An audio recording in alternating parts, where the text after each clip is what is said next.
আসসালামু আলাইকুম রহমতুল্লাহ। তার উপর কোরবানি ওয়াজিব। এক বাক্যে বলতে গেলে যার উপর যাকাত ওয়াজিব তার উপর কোরবানিও ওয়াজিব। প্রত্যেক প্রাপ্তবয়স্ক সুস্থ মস্তিষ্ক সম্পন্ন ওই মুসলিম নরনারীর উপর কোরবানি ওয়াজিব যে 10 জিলহজ ফজর থেকে 12 জিলহজ সূর্যাস্ত পর্যন্ত সময়ের মধ্যে প্রয়োজনের অতিরিক্ত নিসাব পরিমাণ সম্পদের মালিক হবে। নিসাব কি?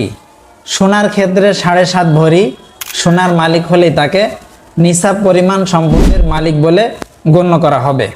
আর রূপার ক্ষেত্রে 52.5 ভরি, টাকা পয়সা এবং অন্যান্য বস্তুর ক্ষেত্রে 52.5 তোলা রূপার দামের সমপরিমাণ অর্থ বা এমন প্রয়োজনের অতিরিক্ত জিনিস যার দাম 52.5 তোলা রূপার দামের সমপরিমাণ বা বেশি হয়।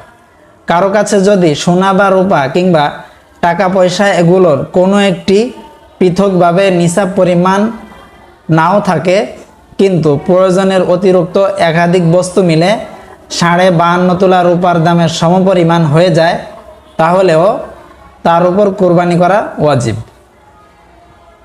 যেমন কারো কাছে 2 ভরি সোনা এবং 500 টাকা আছে, যার কোনো একটিও পৃথকভাবে নিসাব পরিমাণ নয়, কিন্তু 2 ভরি সোনার দাম এবং 500 টাকা একত্র করলে 52.5 তোলা রূপার দামের বেশি হয়ে যায়, তাহলে তিনি নিসাবের মালিক বলে গণ্য হবেন এবং তার উপর কোরবানি ওয়াজিব হবে।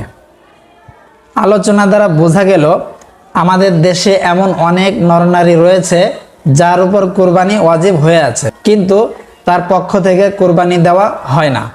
আবার এমন অনেক পুরুষ আছেন যার উপর মূলত কোরবানি ওয়াজিব নয়, ওয়াজিব তার স্ত্রী বা কন্যার উপর, কিন্তু তার পক্ষ থেকে কোরবানি দেওয়া হচ্ছে।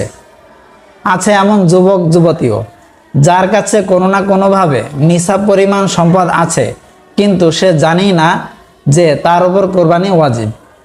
যেহেতু কোরবানি একটি ইবাদত, তাই ওই কোরবানি ওয়াজিব না হওয়া ব্যক্তিটি কোরবানি করা সওয়াব পেলেও মূলত যার উপর ওয়াজিব ছিল তাকে অবশ্যই কোরবানি করতে হবে। যারা ধনাঢ্য তারা চাইলেই পরিবারের সবার পক্ষ থেকে কোরবানি করতে পারেন, কিন্তু যারা মধ্যবিত্ত রয়েছেন তারা সব দিক চিন্তা করে ঠিক করতে হবে এবছর তাদের পরিবারের কার কার উপর কোরবানি ওয়াজিব হয়েছে। প্রয়োজনে স্থানীয় কোনো বিজ্ঞ আলেমের সঙ্গে পরামর্শ করে আমরা বিষয়টি ঠিক করতে পারি আমাদের আসলে কার কার পক্ষ থেকে কোরবানি করা ওয়াজিব।